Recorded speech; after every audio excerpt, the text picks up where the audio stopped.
everybody. We have been really excited to have had the opportunity to visit 8 classrooms so far. So we're seeing a lot, and we hope that you're enjoying this process, enjoying these videos. This video is going to be about using predictable schedules, but also we're going to talk a bit about what that looks like, what routines look like, and transitions. So we know that you guys do use predictable schedules, but we're going to go a bit further with that. But first, we want to make sure that we acknowledge the work that you are doing. And a few sites have already completed the Reflection 1, and these are a couple quotes from that when asked about how affirmations have worked for them. One of your coworkers said that children strive for attention, that positive attention increases the amount of kindness. Example, I got a lot of hugs this week. So that's great. Another one of your coworkers said, whenever I use positive attention, the children always noticed and responded back, or at least smiled. I spoke to a child today who was building with a block like a toy. I said, you're building a car with a tower of spiky blocks on top. He nodded and smiled and then began to talk to me about his structure and then played with me. So this is exactly what we're talking about doing, that positive attention can affect the entire climate of your classroom. And then Jess and I each have a couple of things that we have observed that we want to comment on that were related to affirmations. I heard a teacher use noticing by saying, look at your muscles. Simply noticing by saying that. I heard another teacher use an I message by saying, I am so proud of you for asking for help. So we've both heard some examples of using affirmations. And I heard a teacher say, what a tall jump. So yet another way to simply give an example of noticing what a child is doing and giving them that positive attention. I also heard a teacher say, girls, I like how you're taking care of those babies over in dramatic play. So she was again taking the opportunity to notice that those particular children were making positive choices in the center they were playing in. All right, so moving on to routines. So, routines. So a predictable routine helps children be more relaxed and cooperative. So the authors of Prevent, Teach, Reinforce identify using predictable schedules as an effective classroom practice that positively impacts behavior of all children. So we want to use predictable schedules in order to maximize the children's ability to predict what comes next. And maintaining a routine and keeping all of the children about the routine is the ultimate goal. Yeah, so we want to keep them all informed.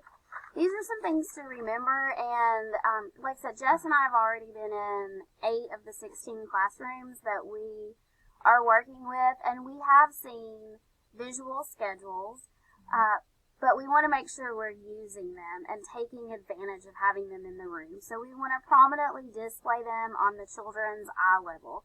Doesn't do a whole lot of good if they're 10 feet up on the wall. We want to use them with words and pictures to represent entries on the schedule.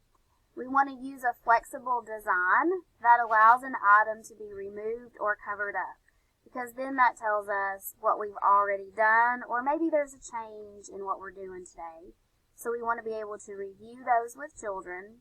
And then we also want to keep things new and exciting. A predictable schedule doesn't mean doing the same exact thing, the same exact way, every day. So we're going to focus on really how to use those visual schedules that you have posted.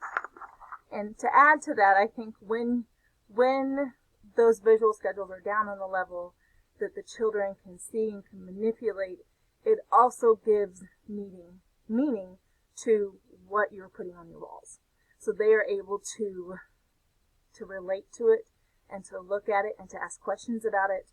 And it's something that you use in your practice every day and put it to good use.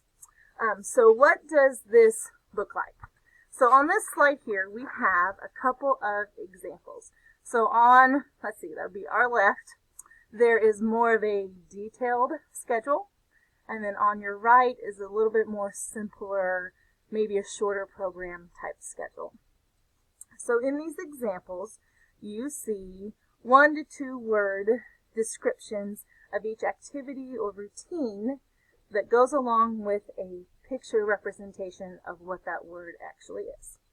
So having a picture representation not only gives meaning to the vocabulary word that's on the schedule, but it also allows young children who cannot read yet the ability to understand and to predict what is happening next, or what is happening now, or maybe what has happened previously, whether it stays there or whether that activity comes down and moves. So these visuals help children be successful in learning how to predict and anticipate changes that are coming. And another reason why it needs to be flexible and have the ability to move and to manipulate. Not only can the teacher do this, but the children can also be engaged in moving these movable parts. So this schedule on your left, along with the one on the right, are displayed in a manner in which these parts or activities can be moved. So these particular examples look like they're laminated, and they are either hung up with Velcro or using a pocket chart. So they're able to be moved or even taken away to signify whether an activity has been completed, and then also allowing the children to see what is happening next. So we have at the top left, you have center time, and then children know after centers comes table time. And you're able to use that schedule as you speak with children about what is coming up next. Okay, so here are 2 more examples. One, somebody was able to take the time to make on their own. You can see along the top is what's happening, and then on the bottom is what's happening right now. So that bottom piece moves along throughout the day so that the children know, okay, right now we're at snack time, and then they're going to move that picture of children to the next spot when it's skill time or small group time, whatever you might call that. And then the bottom picture uses clothespins. So again, removable. And then remember that you don't need to put strict times on these. You might have a schedule in a Word document posted in your room with times on it. But the one for children doesn't need to have strict times on it because they're not going to know what that is anyway. And if anybody needs any help making one of these, we would be happy to help you. Okay, so about the part. So there was one section that, that second, third, fourth slide that where Heather talked about keeping it exciting. So while you have a predictable routine, it doesn't have to be necessarily doing the same things every day the same way.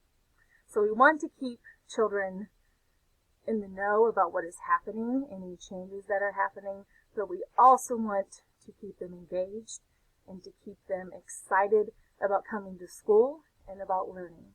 And that can be done in changing the different ways you use music and movement in the classroom, and also when you do centers in your classroom. Okay, so for example, so a lot of children have their favorite music or their favorite songs. And although we might have set times that we do music and movement, sometimes it can be all throughout the day. It doesn't have to be a certain time that you're only doing music and movement. You can use music to do transitions from one place to the other. For example, from lunch to lining up to wash their hands after lunch. You can even use music while they're waiting in line to use the restroom or to wash their hands. Or even while they're washing their hands, you can use music at the same time because they're also moving their hands at the same time. So music can even be an attention getter. Okay? So you might even need to get the children's attention. And instead of raising your voice or calling out names, you could sing a simple song, such as 5 little speckled frogs sitting on a speckled log, eating the most delicious grub. Yum, yum. One jumped into the pool where it was nice and cool. Now there are 4 speckled frogs. Ribbit, ribbit. So something as simple as that to get their attention. And most often, the children join in with you. Okay? If you've been singing that song and they know that song, they're going to join in with you, especially when we make it fun and exciting. And it doesn't matter if you can sing or not. No, you I can do can't. it.